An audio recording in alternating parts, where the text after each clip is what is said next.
Let's learn applied statistics. Interval estimation. Hello friends. Today we are going to learn about 1 minus alpha 100% confidence interval for population mean mu when the sample size n is large, that mean n greater than or equal 30, and population variance sigma squared is known. Now let's see how to prove the confidence interval.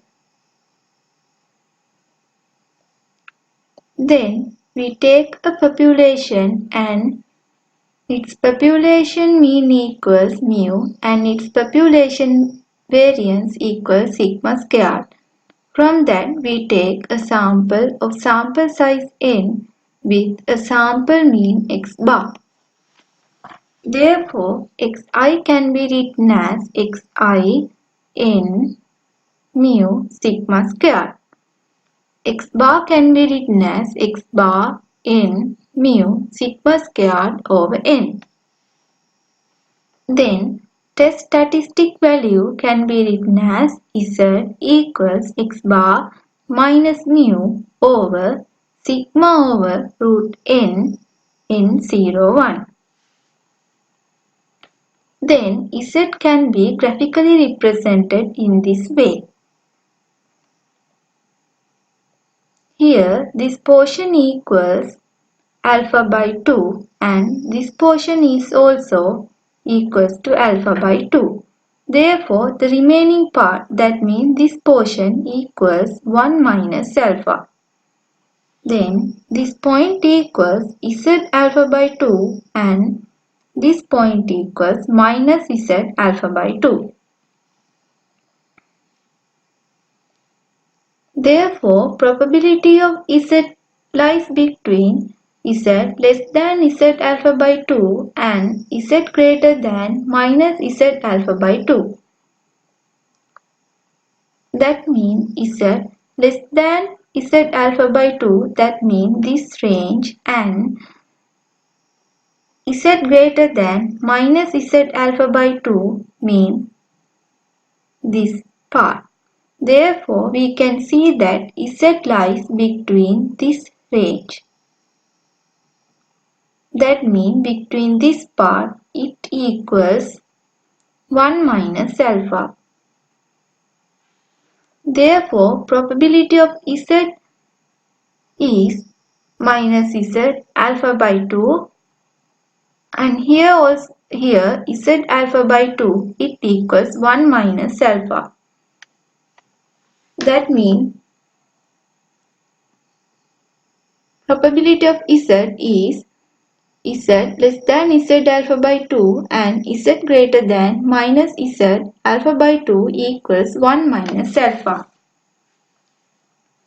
Then for this z value, for this z, we substitute the test statistic value, that means this value.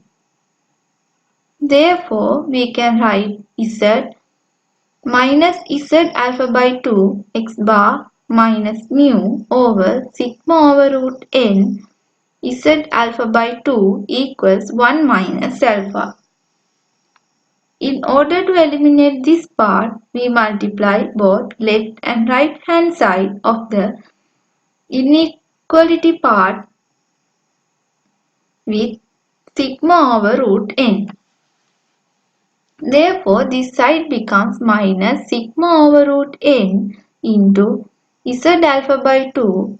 Here x bar minus mu remains and this side becomes sigma over root n into z alpha by 2 equals 1 minus alpha. Then, in order to eliminate this x bar, we have to reduce x bar from both left and right hand side of the inequality. So, here it becomes minus x bar minus sigma over root n into z alpha by 2. Here minus mu remains and in this part it becomes minus x bar plus sigma over root n into z alpha by 2 equals 1 minus alpha. Then, in order to eliminate this negative sign, we have to multiply both left and right hand side of the inequality with negative. Therefore, this negative becomes positive. Therefore, negative x bar becomes positive x bar and this negative becomes positive. Therefore, in this side, it becomes x bar plus sigma over root n into z alpha by 2. And we have to keep in our mind that when multiplying an inequality with a negative sign, the inequality changes. That means this inequality changes. Here you can notice it.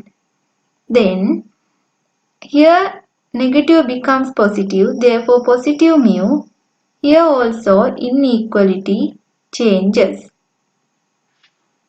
Here minus x bar becomes plus x bar and this plus becomes minus. Therefore x bar minus sigma over root n into z alpha by 2 equals 1 minus alpha.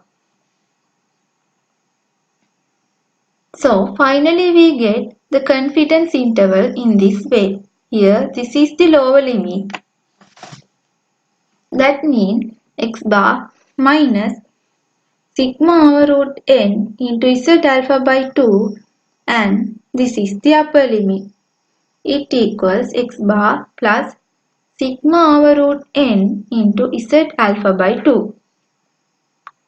Therefore we can write 1 minus alpha 100% confidence interval for population mean mu when the sample size n is large, that means n greater than or equal 30 and population variance is known, that means population variance sigma squared is known in this way. So in the next video, we will see how to do further calculations in this part. If you like my video, please hit like button and don't forget to subscribe me. Thank you.